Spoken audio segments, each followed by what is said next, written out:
ជំរាបសួរបងប្អូនទាំងអស់គ្នាតើបងប្អូនទាំងអស់គ្នាធ្លាប់ឮពាក្យ Soji ដែរឬទេថ្ងៃនេះពួកយើងទាំងអស់គ្នានឹងមកចែករំលែកអំពីពាក្យថា Soji មកពីពាក្យថា Sexual Orientation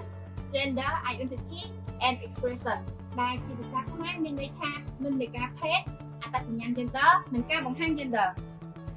និន្នាការភេទសំដៅទៅលើអារម្មណ៍នៃក្តីស្រឡាញ់របស់បុគ្គលម្នាក់ចំពោះបុគ្គលម្នាក់ទៀតហើយបុគ្គលខ្លះមានអារម្មណ៍ស្រឡាញ់ទៅលើភេទដូចគ្នាភេទដូចគ្នាអាចខ្លះទៀតក៏ស្រឡាញ់ទាំងពីរភេទអត្តសញ្ញាណ gender គឺជាការកំណត់ gender របស់បុគ្គលម្នាក់ៗដែលអាចឬមិនអាចស៊ីចង្វាក់ទៅនឹងភេទកំណត់របស់បុគ្គលនោះឧទាហរណ៍បុគ្គលខ្លះមានភេទកំណត់ជាស្រីហើយការកំណត់ gender របស់គាត់គឺជាស្រីរីឯបុគ្គលខ្លះមានភេទកំណត់ជាស្រីប៉ុន្តែការកំណត់ gender របស់គាត់គឺជាប្រុសការបង្ហាញ gender គឺជាការបង្ហាញឡើងនៃ gender របស់ខ្លួនវាដូចជាការស្លៀកពាក់ការនិយាយស្ដីការតុបតែងខ្លួនឬក៏អិរិយាបថរបស់ពួកគេជាដើម